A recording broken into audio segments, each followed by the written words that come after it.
I think people need to take on impossible tasks as well and say that they're not impossible. Who would have ever imagined that this bib number 261 suddenly became this kind of magic cult number about 6 years ago, meaning fearless in the face of adversity? And it was because everybody was relating to my story about being thrown out of a race because I was a girl. And everybody relates to that because no matter who you are, male, female, or however old you are, you've been told at one time in your life or whatever, you're not welcome.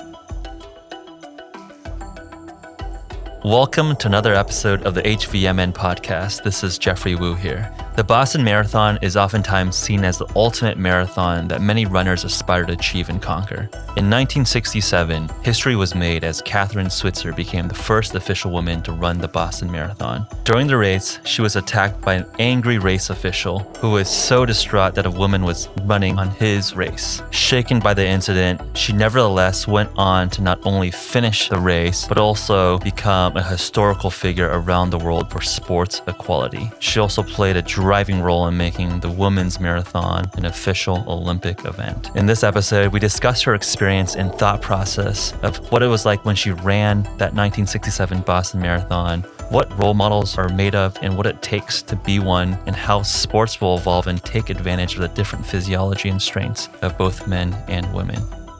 If you're tuning in via audio, remember to hit that subscribe button for weekly episodes. For folks on YouTube, please subscribe and hit that bell to enable post notifications. Without further ado, let's get right to it. Kathryn, so awesome to see you.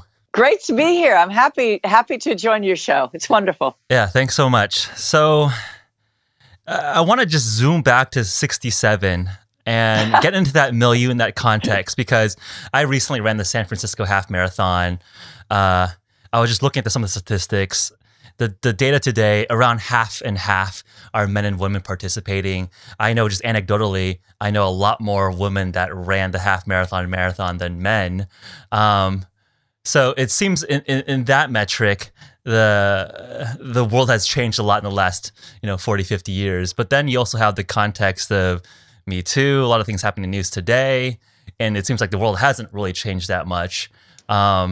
Curious to go back in time and get a sense of what the culture, what was your mindset as you decided to sign up as KV and run the marathon in Boston? Well, let's kind of put a few things into perspective with what you started with, which is, first of all, 58% of all the runners in the United States now are women. Yeah. Let's do the Boston Marathon, where people have to qualify for the most part. 51 years ago, there was only one woman with a bib in the race. All right. Now there are 13,000 women with a bib. When you look at the New York City Marathon, the 50,000 people in the race, something like 22,000 of them are women. Yeah. So what this means is nothing short of a social revolution. So who would ever have predicted that? I would have predicted always that women's running would be as popular and publicizable as men's. I wasn't sure the sport was going to grow to this enormity. And it's growing not just because people, and primarily not because people they want to be elite athletes. They don't, for the most part. Most people who are out there running are running for a sense of stress bust, self-esteem, empowerment, control over their lives. And it's an amazing, amazing thing that has happened. Okay, now let's jump ahead. You said in this era of like Me Too and sexual contentiousness and divisiveness. And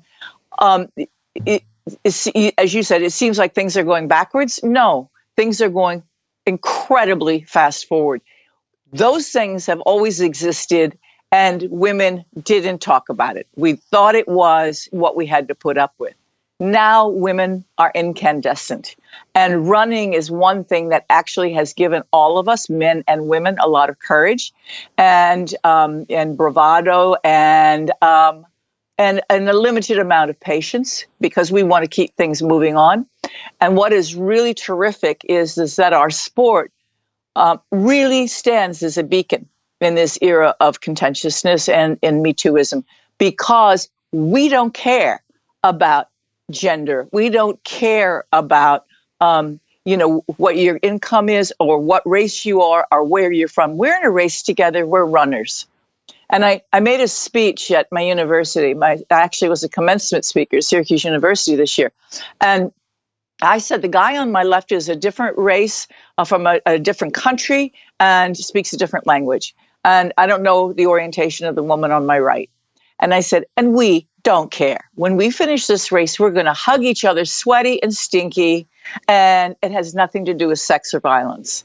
So I think we have a lot to pat ourselves on the back for, because I think the whole world could look at our example of inclusion and our non-judgmentalism and use that as maybe a beacon for the future. Certainly, that is a huge change in the world, because where else, even in 50 years ago, running always has welcomed me and women. The men in the Boston Marathon in 1967 weren't attacking me. The men in the Boston Marathon in 1967, to a man, were kind, welcoming, motivational. It was the officials, some spectators, and stodgy old rule keepers who had a tough time with me being a woman. Right. And I knew even then that they were just products of their time, that this would change. And it's been, quite frankly, in terms of my life, a lot of work. I spent my whole life trying to push for women's equality in the sport, but it's been a pleasure and a joy, and it goes on in many other aspects even today with the creation of a nonprofit right now that reaches out to women everywhere and tries to include them. So anyway, that's kind of from what you said at the beginning. I just kind of wanted to sum up. It's been it helps definitely. Huge change in 51 years. And as I said, a social revolution. So now that we've patted ourselves on the back, do you want to go back to that cold, snowy, freezing day in 1967? Is that what you... Well, I think it just helps sets the context and frame in the sense that it's, you've really built a career and life around, a decision arguably be made when you were, in your late teens, 20, when you were 20. Did you know it's going to be such a historical moment? It's just like you couldn't have predicted. It sounds like that, like all this social change since 67. So I'm just curious to get in the mindset of you when you were 19, 20, when you were, looking at planning this, entering the race. Was this something that was, how thoughtful were you with that process? Or was it just kind of on a lark? Hey, I wanted to compete. I'm good. I'm going to enter and see what happens. Well, first you got to understand that I started running when I was 12 because I wanted to make the field hockey team in my high school. And I was a pretty nervous, insecure, skinny kid. Yeah. And my dad was the one who encouraged me to run. And he said, if I ran a mile a day, I'd be a really good player and make that field hockey team. And what happened is, yes, I did make the field hockey team. I played other sports, but the more important thing is that the mile a day gave me this enormous sense of victory and empowerment. So here I was, a skinny little kid, in a big high school, and I was 12 and they were 18, and and yet I ran a mile a day, and I felt I've got a victory under my belt nobody can take away from me. So this was a very, very cool and great way for a young girl to grow up in the 60s. Okay, so when I got to Syracuse University, I was really pretty tough, and so there were no women's sports at Syracuse University in those days, if you can imagine that. You think of this powerhouse university now with sports everywhere. There's something like 25 sports for men, and they all had scholarships, and the women didn't have anything. We had play days.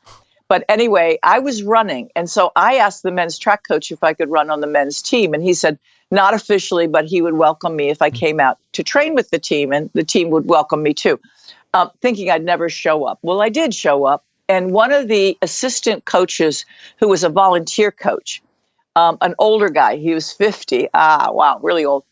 Welcomed me, hugely. He said, I've been out here for 30 years helping this team, and they've never had a girl before.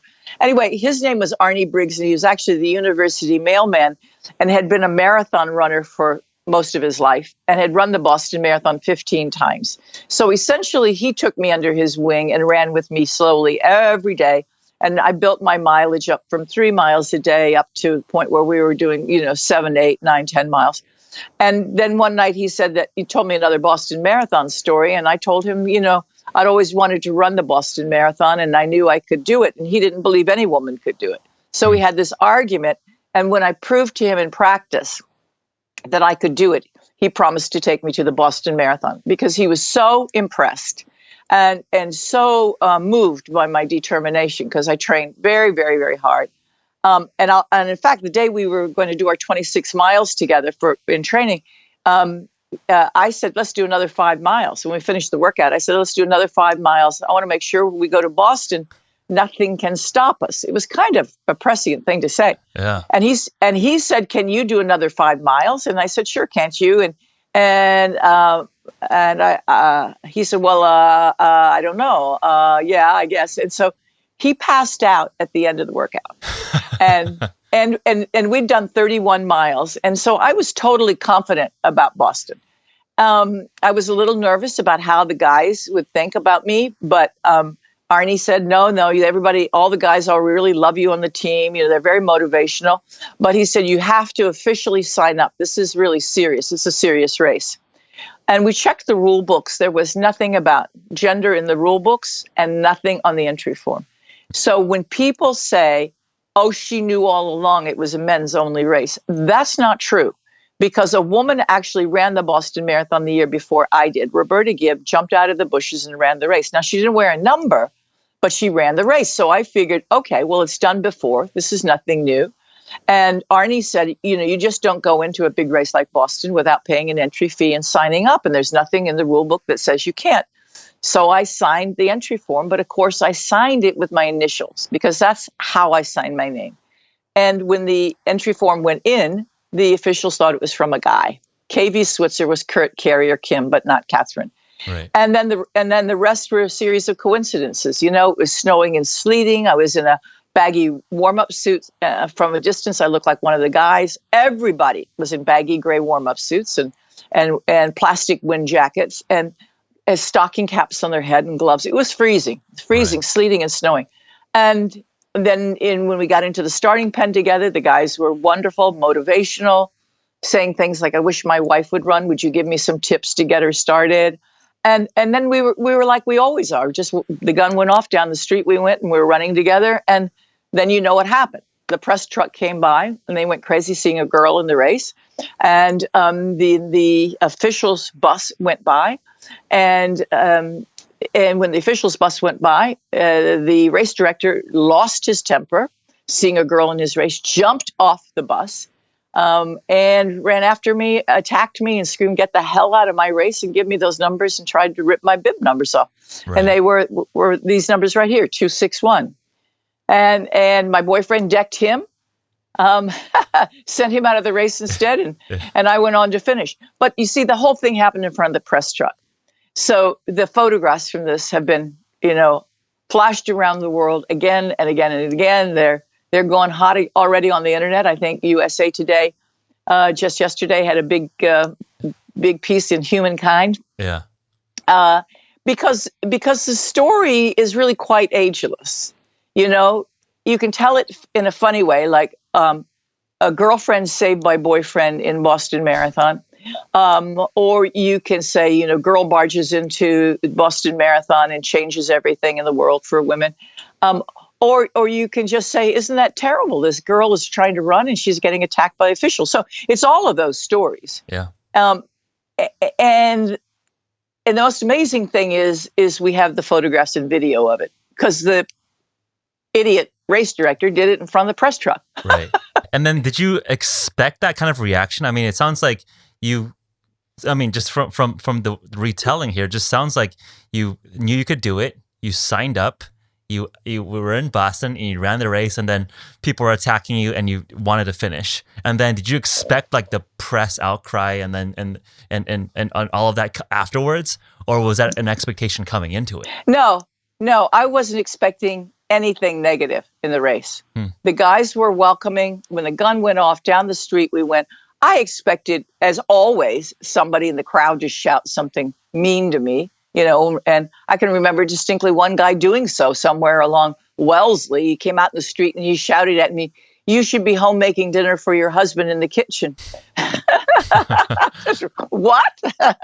You should come and But run with me and I'll beat you to the finish line, right? oh yeah, but no, I mean, I often say I was just a girl who wanted to run. That's all I was doing. And the marathon was the big allure. The Boston was the biggest, greatest, most exciting race on the planet. And I wanted to be there. And I knew I could do it. And I was proud of being a woman. I wasn't trying to prove anything. But after the official attacked me, then I had to prove something. Then I had to finish, no matter what. That's when everything changed. I really then bore down.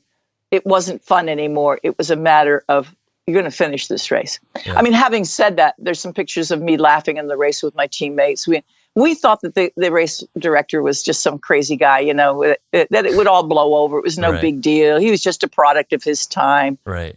But the reality is that as I ran along, and we all do this when we're running, you get to thinking about what's happened and why things have happened. Or a situation, or you have a problem, or you're trying to write a story or a term paper, and you got waiting for the idea to percolate up. And I realized I stopped being angry with him when I went over Heartbreak Hill, because by that time you can't stay angry with anybody. Right. You can't run a marathon and stay mad. That's for sure. Yeah. And I realized he was just a product of his time. And then I was wondering, well, why aren't there other women here? And then it really dawned on me that they weren't there because they were afraid to run. They were afraid to do anything that took them into a different place that wasn't their domain. And they had never had an opportunity to do something that gave them the opportunity to test their fearlessness. Yeah. And I said, they're afraid. That's why they're not here. And if I could create something for them, a non-intimidating, wonderful event, I know they're going to come, and I know we can change the sport if we can give them those opportunities. I didn't know what it was going to look like, but I knew I was going to do it. Wow. So while you were in the race, you already sort of perceiving the historical context and essentially being a role model for other women. And this is like during the race, as you're just 2-3 hours in, you're percolating these ideas.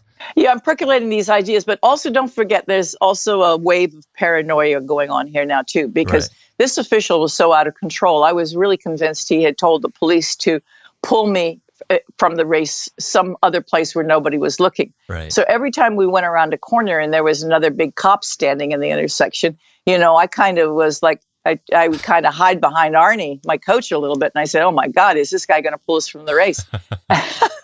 and they didn't.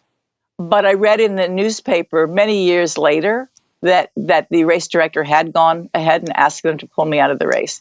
And the police said, no, we're staying out of this. It was amazing how angry people could be over such a simple thing, and such in a way, a lovely thing. Who cares if a woman's running? Yeah. I mean, she's not in anybody's way, and all the guys didn't mind. Yeah. But I think these are powerful symbols and powerful being a role model, I think just opens up people's perspective on what is possible. And I think, I mean, clearly it was a historical moment. One of the questions from our audience they wanted me to ask was, what makes a good role model? I mean, it sounds like you didn't come in trying to run the Boston Marathon to be a role model. It was just something that you as a girl wanted to run. You thought you could do it. You wanted to just, do it. And it's almost as a way to prove it to yourself and your peers. But you I guess haphazardly or just put yourself in the spot of being a role model. Did you have role models in running, either athletes, men or women? What does it mean to you to be a role model with young women coming up today? Well, it's interesting. As you're getting ready to answer that question, ask that question, I was going to interrupt and say, you said, that here you were running and being a role model. And I was going to interrupt you and say, and as it turns out, that's the question you asked, which is, what does it take to be a role model? And I was going to say that, listen, everybody in listening or watching, everybody in life has the opportunity to be a role model. Social injustice is everywhere. And every time you walk by social injustice and go the other way and cop out of doing something, then you, in my view, you take another drop of bitterness in your life. And I'm not saying that we all can change the world, but I'm saying that we can always do something for some other situation that makes it better. And it may be just a kid on the street, who looks a little hangdog, and you just need to say, hey, attaboy, attagirl, you can do it. Come on. Instead of putting a kid down, give them a sense of empowerment as they're growing up. It's very easy to be positive, and just as easy to be positive to somebody as to be negative to somebody. So give them every shot. I mean, there's where social injustice begins. And start at home with your own kids and your neighbors' kids, and just do a little something here and there. But we're in a difficult time right now, and people need to really speak up and stand out for what they believe in, and certainly as a role model, that's you cannot change the world. In other words, Anne Merrill Lindbergh, in a wonderful book called The Gift from the Sea, said you cannot water an entire field if you've only got a sprinkling can. So kind of go do your own little plot as best you can, and that really works. When I finished the Boston Marathon, I knew if I quit for any reason whatsoever, people would pillory me and say, see, women are always barging into places where they don't belong, not welcome, and can't do it anyway. So I knew no matter what, even on my hands and knees, I was going to have to finish that race. Fortunately, it worked out for me. But then, the amount of work I realized ahead was enormous. But how do you begin then? You begin in your own neighborhood. I mean, I went back to Syracuse, New York with Arnie. We were at the university, and he was a mailman, and I was a junior at in the school. And so we immediately began organizing a club. And we said, hey, every Tuesday night, we're going to have a 10K road race. You want to come? And pretty soon we had hundreds of people. And that club is still the second biggest club now in New York State. So it's really amazing what happens. And then, you say, gee, we should have some prizes here. Well, how are you going to get prizes? Well, you go and you knock on some doors of stores and you say, hey, how about a trophy for the race? And you start learning how to get sponsorships. And then you start writing press releases. I mean, and then you start joining committees. So, I mean, I was expelled from the Athletic Federation, and I was DQ'd from the Boston Marathon because I'd run without a chaperone, because I'd run with men, because I'd run more than a mile and a half. And you just have to laugh at this stuff, and then you have to say, okay, well, how are you going to change the system? Are you going to thumb your nose at it and tell them they're all jerks? Well, that always just annoys people. So get into the system, join the committee, do your homework, and get your legislative work done. It's the hard way to do it, but it works. You change the system from within, and you can change the system from without. So those are things of how to be a role model. God doesn't come down and tap you on the head and say, you're destined for greatness. Yeah. I think, greatness is like licking the envelopes and be out there talking to people and finishing the job. 100%. You got to finish the job. Yeah, no, it just reminds me of, a little bit of how our community and our podcast started growing from kind of the same grassroots work that you did. I mean, one of the largest groups within our community is around intermittent fasting. It's this notion of eating, in a tighter eating window to give your time more period to digest and to go into, different metabolic processes. But it was very much the same thing of this hosting breakfast in terms of encouraging people to get together and to share their fasting practices, similar to what you were doing in terms of starting a running club and just building a community and building a grassroots movement. And now we have like tens of thousands of people in these groups and tens of thousands of listeners on the podcast. And it just, I think, reflects back to the beginning of, the running club that you built in New York State, where it's just like, okay, let's just start hosting things and people show up and it keeps growing and growing because you're doing something that's valuable to people. You also need to create an opportunity where some people can't imagine an opportunity exists. This is the harder thing. Okay, so for instance, how was I going to get women interested in running when they thought if they ran, they're going to get big legs, grow hair in their chest, never get a boyfriend, and their uterus is going to fall out? All those are myths that exist in many countries still today, and that women themselves in my generation absolutely believed. Now, I didn't have that because I had a role model of a great mom who was a working mom, an educator. She was super mom. And my whole family had been pioneers, homesteaders. And the women were extremely capable, and they were not unfeminine. And so those women were incredible role models to me. A marathon was nothing compared to having a baby alongside of a wagon train when you're going out west. You know, that's let's put it in perspective. Yeah. So when I was trying to convince women how to join me, I realized that many of them were writing to me and they were saying, I would run if you would run. I'm afraid to do it by myself. So I thought, you know what, create an event for them that is really fetching, in welcoming, feminine, women only, non-competitive, fun, cool stuff. Like instead of having trophies, have nice jewelry, you know, have really great refreshments afterwards, like fruit, make it really a fun experience, music, flowers, all that kind of stuff. Right. By golly, it worked. And I sold the idea to Avon Cosmetics, who hired me to put on a program. Well, it exploded. You know, it's like you were telling me. Pretty soon, we were in 27 countries with 400 events, over 1 million women. And what I needed to prove, though, is to the International Olympic Committee, we need to get the women's marathon in the Olympic Games, because there were really top athletes who didn't believe that they could be a long distance runner because they had never had the experience to try. And here's a perfect example. I think everybody in the world every runner in the world has heard of Greta Vikes. Greta Vikes was the 9-time winner of the New York City Marathon. But when she ran her first marathon, she was on the verge of retiring from running. She had won the world cross country 5 times. She was in the Olympic Games, but she won world cross, but on the track in the Olympics, she was not a winner, not a medalist. And so she said, I'm going to give up. I can't keep up. You know, I'm too slow. But what she was is that she wasn't too slow. She was a born marathon runner. She just hadn't found her event. Right. She couldn't understand how important the marathon was because it wasn't in the Olympic Games. Once it got into the Olympic Games, suddenly people began to focus on, hey, I can do that. You know, it's like when the Ironman became an event, or the women's 5 and the 10,000. Then people said, I can do that. I can't run an 800, but I can run a 10,000.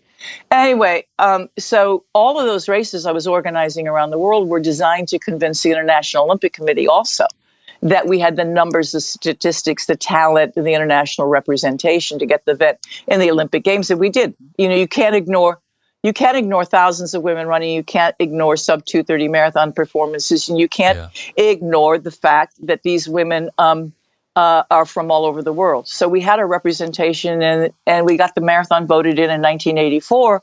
And I thought, oh my gosh, that's the greatest accomplishment of my life. I can't believe we finally did it. It was, to me, is as important as giving women the right to vote. But then you turn around, as any athlete will, you know, the minute you break 4 hours in a marathon, and then you break 3 hours in a marathon, and you turn around, and then you see Kipchoge's run a 101. Yeah. I mean, sorry, 201. Sorry, 101 is pretty fast. But anyway, maybe next time 101. Yeah. So what you see is how much is left yet to do, and that's also what propels you into keeping at it, working at it, and making things happen. Yeah, I mean, that's a kind of a good segue into talking about how do you think the sport has changed? I mean, obviously the training, the nutrition, obviously a lot more talent, you know, from both men and women entering endurance running, marathons. You know, even just in your history, in your experience, how has that changed? Oh, tremendously. And I mean, it always will. It's sort of like when Roger Bannister ran the 4-minute mile under the 4-minute mile. Everybody said anybody who runs on those days, if you run under 4 minutes a mile, your heart will explode. Right. So, I mean, see these myths about, and what we're realizing is that the capacity for human achievement is unimaginable. And we have to, the only way you can imagine what you can achieve is to take the next step. So everybody who says, I mean, honestly, I could just never run, you know, a sub 3 hour marathon. Well, then they do. And they say, holy Toledo, look at what isn't this guy, my body is amazing. Yeah. And then you realize, if I can do that, maybe I can do 245. Right. That's what I say. And so constantly we're going to see improvement. But one of the things I think we're also going to see, and this is what I talked about, the power also of imagination, is women's sports is relatively new. Men have had Olympic sports for 3,000 years. Women have really only had sports for the last, 100 years, but certainly the last 50 years is when we've really been paying attention. Now we're realizing that maybe women have something different and better than men, which is endurance, stamina, flexibility, balance. Those are all attributes of sport, just like speed, power, and strength. Doesn't mean one is better than the other. It means we're different. Mm-hmm. But what we're going to see, I believe, in the next 50 years is the proliferation of sports that maybe you and I sitting here today talking can't even quite imagine, that utilize women's unique capabilities. I mean, already women are winning like distance swimming, like English Channel, women winning some of the big ultra races outright. We're just beginning to tap into this area of what ultimately can different individuals do based on their gender differences, which is going to be very, very interesting. Yeah, I think that brings up a good point, because I think when people are exploring, the differences between, sports performance between men and women, or even like the pay equality between men and women's sports. But I think the one thing that you do bring that's right is that some of this ultra endurance events, ultra endurance swimming, women are not just as good as men in those events. They're straight up winning as like the best human in those events, which I think is important to realize as, I think it's an interesting thought experiment. I mean, like, can we speculate here? Because I think, a lot of our audience, we look towards the future. A lot of us are biohackers. A lot of us are endurance athletes. Do you imagine that, we'll have like, do you think like an Ironman will be an Olympic event? Do you think like a 100-miler will be an Olympic event? Someone taking the charge there, and you see women owning the overall record, not, men being, typically a little bit better on some of these events. Oh yeah, absolutely. Come on. I can remember when the triathlon was a barroom bet. I mean, there were the three hunky guys who created it, and now it is in the Olympics. It's not as an Ironman. Yeah. I mean, it's not as the Ironman event, but right, sure, it's Olympic instance. Yeah, yes, but that's just because of the limited amount of time on the road and the organization. Sure, I definitely see the Ironman kind of thing. But what I see is something even different. I see 24-hour runs. I see a 100-mile race, but I see something fun, which might be a relay. Okay, where men have speed, power, and strength, and the women have the endurance and stamina, and we somehow combine those in an event that you and I are not even imagining right now. But somebody out there, as they put their heads together, can create something really quite amazing. Listen, we never believed in a million years, 50 years ago, that the women's marathon would be in the Olympic Games. I mean, I did. But I'm a kind of wacky person that way. Yeah. I mean, but I think the possibilities are definitely there. Yeah. I mean, we were talking to the folks behind obstacle course racing, so you might have seen like Tough Mudders or Spartan races, and these kind of like obstacle, and like American Ninja, and there's a federation trying to create that as an Olympic sport. So the first time I heard about it, I was like, whoa, that's kind of quirky. But I think you've seen firsthand. You created an Olympic sport, and these are all sort of arbitrary human inventions. They are. Like, what is even, right? And it's just like, okay, if you can create it, then why can't we create something else that would take advantage of women's different physiology, which I think is an interesting point, right? Like, men essentially created a lot of the sports that we all know and love today, but that doesn't mean that, football, basketball, soccer, those are pretty damn arbitrary games. They are, but and we're already seeing the difference in men's and women's sports. Like, women play a different game of soccer than men do. And just like women's tennis is different from men's tennis. And many people now prefer to watch the women's game in tennis, for instance, because they either relate more to it or they just prefer the finesse over the speed and power. But, and it's the same with me. I'd rather watch women's soccer than men's soccer, because I don't like all the stupid histrionics that I've hurt myself, that the men go through. Yeah, it's silly. Yeah, it is funny. Yeah. So what I'm saying is, so we could take traditional sports and kind of put a different spin on it. But I love the idea of creating a whole new something, which I think will happen. And I think the younger people listening to this show, I mean, there's a revenue stream here. Yeah, and you see esports. We were talking to a professional esports player on our last episode, and And who knew that people would literally get paid millions of dollars playing video games? Oh, right? I know. That would be unimaginable, even 20 years ago. How much of the evolution of sport do you think is driven by the entertainment value or the revenue stream perspective? Because I think tennis is one of the interesting sports where the pay gap is actually very, very close, where I think a lot of people actually enjoy watching the women's game just as much, if not more, than the men's game. But often I was reading a recent article with the NBA and the WNBA. Obviously, the pay gap there is tremendously different. What is your perspective on that? Do you see this as a marketplace where, whoever is the most entertaining, therefore they capture the dollars? Should we as a society try to balance this more, or should we stay more hands off? What is your thought on the different, the sort of marketplace, the business of sport? Look, I'm philosophical about it. I mean, yes, are men paid a lot more than women in sports across the board? Yeah, a lot more.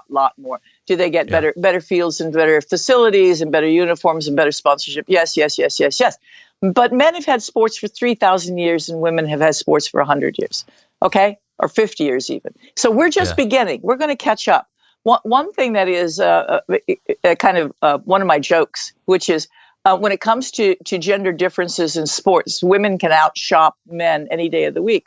And as women will buy a lot more stuff because women are so empowered by sports and they love the fact that anything that makes them feel empowered, they will buy. So so that's a joke, but it's true. When we all will pay for things we love to do or that make us feel better. That's true. Okay, but the bigger part on the financial thing is it's going to be a matter of when whatever is happening on the field or in the court, it captures the public imagination. And the catch up is going to be actually with women themselves and men when we come to regard women as worth spectating for. Women's sports right now, the great boom in women's sports is really in participatory sports, not so much in spectator sports. When I was asked this question a couple of weeks ago at the Berlin Marathon, I said, "What?" Woman said, "Well, why? What can we do to really make sure women get more publicity and better court time and more visibility as spectators?" And I said, "Well, when's the last time you bought a ticket?" And she was stunned. And I said, "Listen, we think nothing about buying a season ticket for our family to go to Syracuse University, watch the football games, right? But how many times or basketball games, how many times you bought a ticket for women's basketball?" And everybody kind of looks embarrassed. And I say, see, it's just a matter of thinking it through a little bit, So those are kinds of things we need to do also as a society. If we believe in it, support it more. It's refreshing to hear. Yeah, and sponsors have to realize that women's spokespersons are really, really very, very good. In soccer, we've seen a lot of bad boyos, and yet in women's soccer, I mean, there's some pretty great spokespeople. So as little girls grow up and play sports as much as little boys do, we're going to want spokespeople and role models for them. It'll happen. I'm not just a Pollyanna. It will happen. It's going to be a matter of time, but we can accelerate that. But by being more active players ourselves. 100%. I mean, I think I like the optimism. So as you I know we're short on time, right? So I want to talk about one other thing. Please. In terms of that, about the future, we're talking about something that is so far from some people's imaginations. It's unbelievable. I mean, when I'm talking about women, for instance, we have to still realize that most of the women in the world still live in actually a fearful situation, whether they're repressed by poverty or social or religious or cultural restrictions. I mean, there are plenty of places in the world where women can't get an education, have never had an opportunity, can't go outside, can't carry their own passport, not allowed to drive a car. I mean, please. And now we're thinking about, creating a 100-mile race for them in the Olympics. That is so far from their imagination. It's unbelievable. Right. So how can we reach them? This is another thing when you ask about being a role model. I think people need to take on impossible tasks as well and say that they're not impossible. Who would have ever imagined that this bib number 261 suddenly became this kind of magic cult number about 6 years ago, meaning fearless in the face of adversity. And it was because everybody was relating to my story about being thrown out of a race because I was a girl. And everybody relates to that because no matter who you are, male, female, or however old you are, you've been told at one time in your life or whatever, you're not welcome. You don't belong. You're the wrong race or the wrong color, whatever. Okay. We've all been told you're not cute. You're too fat.